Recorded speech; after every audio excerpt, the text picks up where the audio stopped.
బహుముఖ Banaras chapter number 28. Kabir Kashi ఎందుకు విడిచిపెట్టాడు?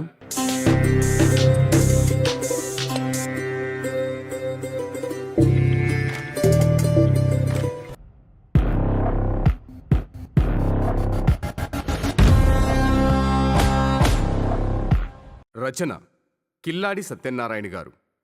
గాత్రం కేపీ కలిదిండి. కబీరు కాశీ ఎందుకు విడిచిపెట్టాడు? ఈ ప్రశ్నకు సమాధానం వెతుకుతూ కబీరు ప్రాచీన ప్రాకట్య స్థలం వెళ్ళాను. అక్కడ మహంత గోవిందదాస్ గారు కలిశారు. ప్రపంచంలో 13,000 కబీరు మఠాలున్నాయి. కాశీలో 3 ఉన్నాయి. ఈ 3 మఠాలు మా గురువు గంగాచరణ్ శాస్త్రి గారి ఆధ్వర్యంలో నడిచేవి.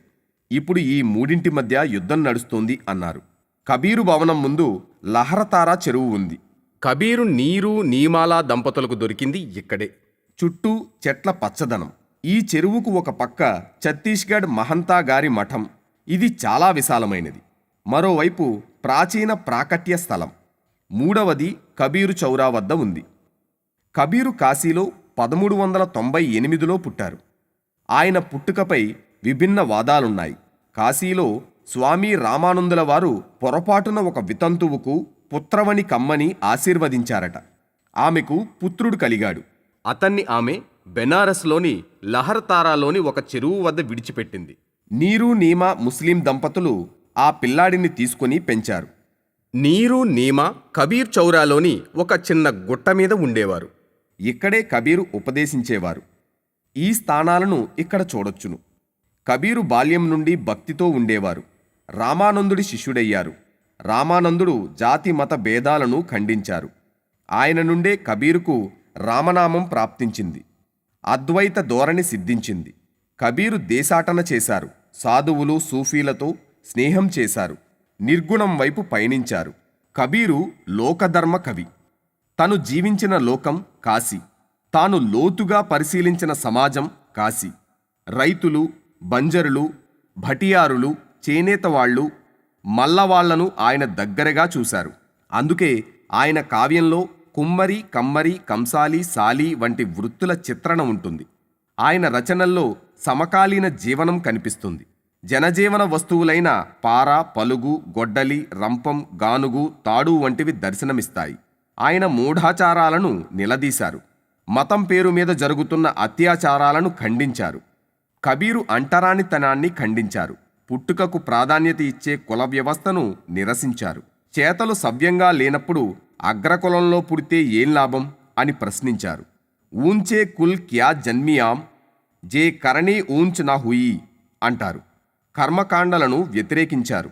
పండితులకు అహంకారం కూడదన్నారు. ప్రేమ అనే 2 అక్షరాలతో జీవించమన్నారు.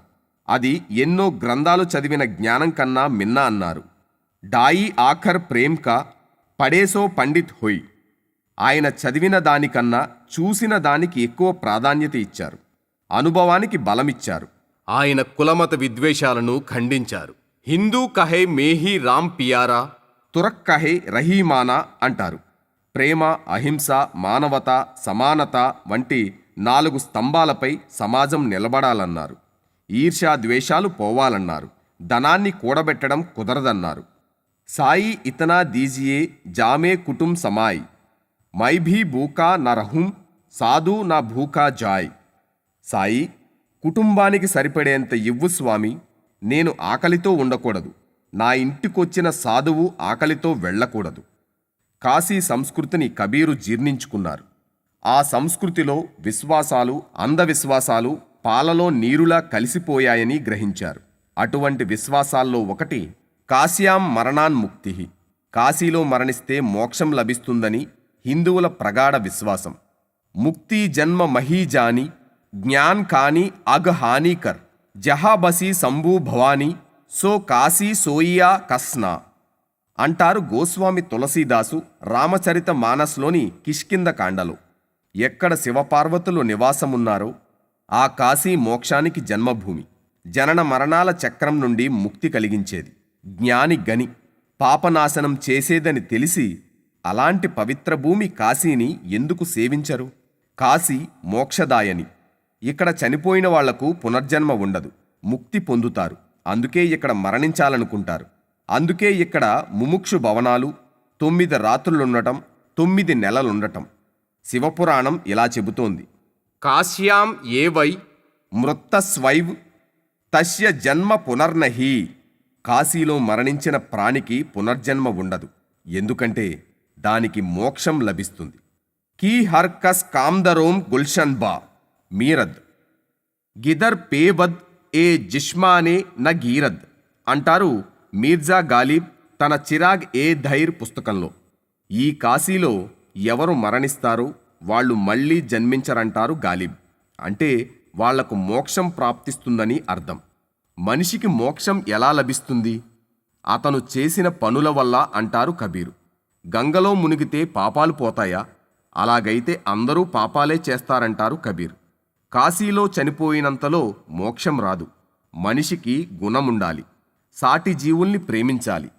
కబీరు 2.5 అక్షరాలు దోహాలో ఇలా రాస్తారు: శీలవంత్ సబ్సే బడా, సబ్ రతనన్ కీ ఖాని, తీన్ లోక్ కీ సంపద రహీ సీల్ మే ఆని. గుణవంతుడే అందరికన్నా గొప్పవాడు. లోకంలో అన్ని రత్నాల కన్నా మహత్తర రత్నం గుణం. గుణం ఎవరి వద్ద ఉంటే వారికి ముల్లోకాల్లో ఐశ్వర్యం ఉన్నట్లే. కబీరు అంధవిశ్వాసాలను ఖండించారు. మంచి మార్గంలో నడవమన్నారు. హిందూ, ముస్లిం ఛాందసులు ఆయన్ను తీవ్రంగా వ్యతిరేకించారు, కుట్రలు పన్నారు. చివరకు తన తల్లి కూడా అపార్థం చేసుకుంది. ఆమె జోన్పూర్ వెళ్లి సికిందర్ లోడీకి ఫిర్యాదు చేసింది. తన కొడుకు పూజారులను, ముల్లాలను తిడుతున్నాడని చెప్పింది. నా కొడుకు కాఫిర్ అయిపోయాడంది. లోడీ కబీరును జైల్లో వేశాడు. జైల్లో చమత్కారాలు జరిగాయి. అతన్ని విడుదల చేశారు. అతన్ని చూసేందుకు, వినేందుకు జనం పోటెత్తారు. అతని ఉపదేశాలను శ్రద్ధగా విన్నారు. కబీరు ఉపదేశాలు బీజక్గా వెలుగులోకి వచ్చాయి. బీజక్లో 3 భాగాలున్నాయి: రమైని, సబద్, సాఖీ. ఆయన చౌంతీసా, బసంత్, బిర్హూలి వంటి కావ్య రూపాలను కూడా ప్రయోగించారు. ఆయన వాణి ప్రపంచమంతా వ్యాపించింది. నేను సెప్టెంబర్ 10, 2024న మగహార్ వెళ్ళాను. అది అయోధ్య గోరఖ్పూర్ రోడ్లో ఉంది. క్రీస్తుశకం 1518లో కబీర్ ఇక్కడ దేహం విడిచారు. అక్కడ కబీరు సమాధి ఉంది. పూజారి సంత్ శాంతిదాస్ కలిశారు. కబీరు కాశీ ఎందుకు విడిచిపెట్టాడు? ఆసక్తిగా అడిగాను. రండి, ముందు మీరు కబీరు సమాధిని దర్శించుకోండి అని లోపలికి తీసుకెళ్లారు. ఆ తర్వాత మజార్ వద్దకు తీసుకెళ్లారు. ఈ 2 ధార్మిక భవనాలు ఒకే శైలిలో ఉన్నాయి. ఆ తర్వాత కబీర్ అకాడమీ శోధ్ సంస్థాన్కు తీసుకెళ్లారు. అది కబీరు పరిశోధనా సంస్థ. విద్యార్థులకు వసతి సౌకర్యం, లైబ్రరీ, ఆడిటోరియం ఉన్నాయి. ఉత్తరప్రదేశ్ ముఖ్యమంత్రి దీని అభివృద్ధికి నిధులు కేటాయించారు. అప్పుడు నా ప్రశ్నకు విస్తృత సమాధానం ఇచ్చారు. కబీరు జీవితమంతా కాశీలో ఉన్నారు, కానీ మరణించడం కోసం మగహారు వచ్చారు. చనిపోయే ముందు అందరూ కాశీకి వెళ్తారు మోక్షం పొందాలని. కానీ కబీర్ మగహార్ వెళ్లారు. కాశీలో మరణిస్తే మోక్షం, మగహార్లో చనిపోతే నరకం అని విశ్వాసం ఉండేది. మగహార్ మరై మరణ్ నాహీ పావే. మగహార్ మరణించిన వాళ్లకు మరణం లేదు. ఆయనను అందరూ వెళ్ళొద్దన్నారు. కబీర్ వాళ్లకు ఇలా సమాధానమిచ్చారు: క్యా కాశీ, క్యా ఊసర్ మగహార్, రామ్ హృదయ్ బస్ మేరా, లోకాం మతీకే భోరారే, జో కాశీ తన్ తజై కబీరా, రామ్ హీ కౌన్ నిహేరా. కాశీ ఏంటి, మగహారేంటి? రాముడు ఎవరి హృదయంలో ఉంటే అదే అన్ని. లోకుల ఆలోచనపై నడవకు, అవి స్థిరమైనవి కావు. కాశీలో తనువు విడిచిన వాళ్లకు మోక్షం లభిస్తే రాముణ్ణి ఎవరు కొలుస్తారు? ఒకవేళ వ్యక్తికి అంతిమ క్షణాల్లో కాశీవాసం ప్రాప్తించి మరణాంతరం మోక్షం లభిస్తే ఆ వ్యక్తి జీవితాంతం రామమార్గాన్ని ఎందుకు అనుసరిస్తాడు అంటారు కబీర్. కాశీలో మరణిస్తే మోక్షం లభిస్తుందనేది ఒక మోహం. మోహంలో బంధించబడ్డవారు మోక్షానికి ఎలా అర్హులు అని ప్రశ్నిస్తారు కబీర్. అందుకే కబీరు కాశీని మోక్షదాయినిగా అంగీకరించరు. అంతేకాదు, నా పాత్రను పవిత్రం చేయలేని గంగ మనిషికెలా ముక్తినిస్తుందని ప్రశ్నిస్తారు కబీరు. గంగానది ఒడ్డున ఒక బ్రాహ్మణుడు ఆఖరి సమయంలో గంగాజలం తాగించమని కబీరును అడుగుతాడు. కబీరు తన పాత్రలో గంగాజలాన్ని తీసుకొస్తారు. నీ పాత్రలో తీసుకొచ్చి గంగాజలాన్ని అపవిత్రం చేశావని కబీరుపై కోప్పడతాడు ఆ బ్రాహ్మణుడు. కాశీ మోక్షం ఒక భ్రమ, గంగాజల ముక్తి ఒక భ్రమ, మగహర్ నరకం ఒక భ్రమ. ఈ భ్రమలన్నింటినీ ఖండిస్తారు కబీరు అన్నారు శాంతిదాసు. ఆ తరువాత మగహార్ క్షేత్ర మఠాధిపతి వివేకదాస్ వద్దకు నన్ను తీసుకెళ్లారు. వివేక్ దాస్ గారు భండారాలో బిజీగా ఉన్నారు. మహంత్జీ, మగహార్లో నరకం ప్రాప్తిస్తుందని ఎలా ప్రచారం జరిగింది అని అడిగాను. నాకు బెల్లం, మంచినీళ్లు ఇచ్చారు. మగహార్ అనే పదం మార్గహర్ నుండి వచ్చింది. బనారస్ నుండి బౌద్ధ భిక్షువులు ఈ మార్గం గుండా శ్రావస్తి, కుషీనగర్ వెళ్ళేవారు. ఇక్కడ కొందరు వాళ్లను అడ్డుకొని దోపిడీ చేసేవారు. మార్గాన్ని హరించేవారు కాబట్టి మగహార్ అయ్యింది. అలాగే ఆ మార్గం గుండా ఋషులు వెళ్ళేవారు. వారు మంచినీళ్ళడిగితే వాళ్ల పాత్ర నిండా మట్టి నింపేవారు. ఈ ప్రాంతంలో నీరు దొరక్కుండా పోతుంది అని ఋషులు శపించారు. అప్పటి నుండి కరువు కాటకాలు ఆ ప్రాంతాన్ని పీడించాయి. అందుకే అక్కడ ఉన్న వాళ్లకు నరకం ప్రాప్తిస్తుందని ప్రచారం పెరిగింది అన్నారు వివేకదాస్ గారు. మహాత్ముడు కబీర్ ఇక్కడ అడుగుపెట్టారు. కరువు పోయింది, నది ప్రవహించింది అంటూ ఆ ప్రాంగణం పక్కన ప్రవహిస్తున్న ఆమీ నదిని చూపించారు శాంతిదాస్. ఈ నది ఎప్పుడూ ఎండిపోదని, దీనిని అమృత నదిగా ఇక్కడ ప్రజలు పిలుస్తారని చెప్పారు. మగహార్లో సభ పెట్టారు. హిందూ, ముస్లిం, పఠాన్, సాధువులు, రైతులు వచ్చారు. అందులో కొందరు వేదాలు బొల్లి అన్నారు, మరికొందరు మసీదు భ్రమ అన్నారు. అలా నీది అబద్ధమంటే నీది అబద్ధమని వాదులాడుకున్నారు. ఇంతలో ఒక సన్యాసి లేచి, బాబా, సత్యమేంటో తమరు సెలవివ్వండి అని కబీరును అడిగారు. మనిషి బదులిచ్చారు కబీరు. ఈశ్వరుడి కోసం మందిరం, మసీదు. మనిషి వాటిని మతాలని, కులాలని, ఎక్కువ తక్కువలని, అంటరాని వారని వేరు చేయటం తగునా అన్నారు కబీర్. కాశీ అబద్ధం, కర్బలా అబద్ధం. అయితే సత్యమేది? వీటిని ఎందుకు నిర్మించారు? ఎవరు నిర్మించారు? మరో వ్యక్తి అడిగాడు. మాయ నిర్మించింది. శివుడికి దుర్గా, బిచ్చగాడికి భిక్ష, సాధువుకు చేతిలో జపమాల. అందర్నీ కట్టిపడేసేది మాయే. అది భ్రమ అన్నారు కబీరు. బాబా, అనంతమైనది ఏది? కమల్ అనే రైతు అడిగాడు. సరిహద్దుల్లేని మైదానం అన్నారు కబీరు. సభ నడుస్తూ ఉంది. కబీరు దేహం అనంతంలో కలిసిపోయింది. హిందువులు, ముస్లింలు అతన్ని సమానంగా ప్రేమించారు. అతని అంతిమ సంస్కారం కోసం హిందువులు, ముస్లింల మధ్య గొడవ జరిగింది. కొంతసేపటికి అతని శరీరం లేదు. పుష్పాలు వెలిశాయి. చెరిసగం పుష్పాలపై అక్కడే హిందూ, ముస్లింలు సమాధి, మజార్ కట్టించారు. కొన్ని పుష్పాలు కాశీకి తీసుకెళ్లి సమాధి కట్టారు. దేవుడు సర్వాంతర్యామి అని నమ్మేవాళ్లే అలా చెప్పగలరు. ఎవరి హృదయంలో దేవుడున్నాడో వాళ్లే ఈ పని చేయగలరు. కబీరు భాషలో మొహమాటం ఉండదు.